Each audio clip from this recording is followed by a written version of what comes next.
Tokyo, December 31st, 12:30 a.m. A quiet street sits under winter frost, but inside one home, something is very, very wrong. The camera of our mind drifts down a dark hallway, overturned furniture, smeared handrails, drag marks across the floor, and in the center of it all, a computer screen, still glowing. Someone is still inside the house. Hours earlier, the entire Miyazawa family was murdered. Yet the killer didn't run. He stayed. He ate their food. He used their computer. He left his clothes, fingerprints, feces, and DNA everywhere. So here's the question Japan has asked for 24 years. If we have the killer's DNA, how has no one ever found him? Mikio Miyazawa, 44, quiet, analytical, a marketing executive who avoided conflict. Yasuko, 41, a kind tutor who taught neighborhood children. Nina, 8, bright and creative. Rei, 6, gentle, shy, deeply loved.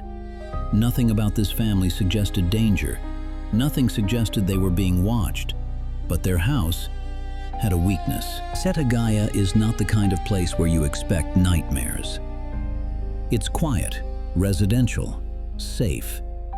But the Miyazawa home had a flaw. Behind it was an abandoned skate park. Beyond that, an embankment leading directly to the house's second-floor bathroom window. A perfect, hidden point of entry. Inside, the home had two distinct halves. Yasuko's tutoring area and the family's private living space. A narrow staircase connected the floors. Late at night, sound carried strangely through the house. One scream could go unheard. Investigators believe the first attack happens around 11:30 p.m. Rei, the youngest child, is found strangled in his bed.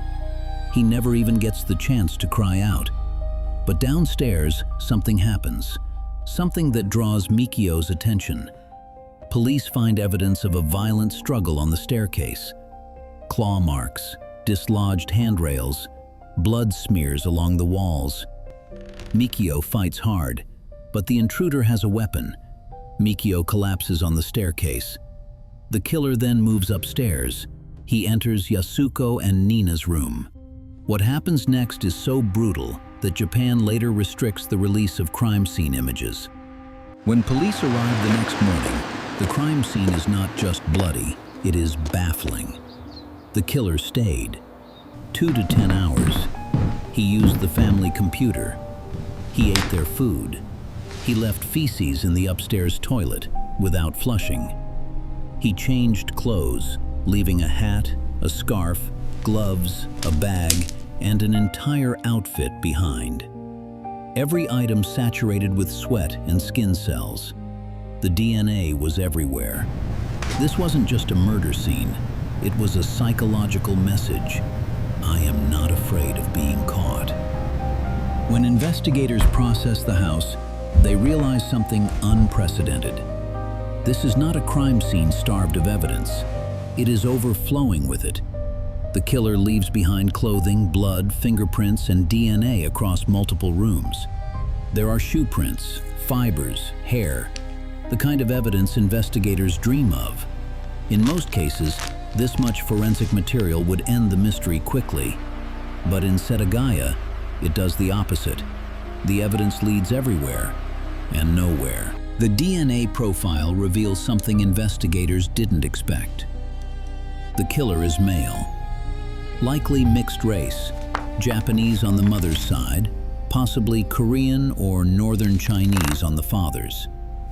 His blood type is A. His diet suggests heavy barley consumption, common in certain regions of East Asia. Police begin mass testing. Over 100,000 people. But there is a problem. The DNA profile does not match anyone in Japan's criminal database. Not a single hit. Each new test feels like progress. Each one leads nowhere. Every action the killer takes stretches the boundaries of logic. He bandages his own wounds using Yasuko's supplies. He drags chairs, leaves tissue paper trails, rummages through drawers. He even lies down on the couch to rest. Blood marks later suggest a reclining posture. One theory begins to take hold. He was waiting for morning, waiting for someone to return. Something eventually spooks him, perhaps a noise, perhaps dawn. He finally leaves through the back gate, the same direction he came from. The computer log becomes the most chilling detail of all. At 1:18 a.m., the killer uses Mikio's computer. He clicks through bookmarks, calmly, as if browsing. But then, something strange appears. At 10:05 a.m., hours after the murders, someone tries to access the computer again. Was it the killer returning? Was it police mishandling the machine? Or was it an automated process? No one can agree. Witnesses report a suspicious man near the skate park days earlier.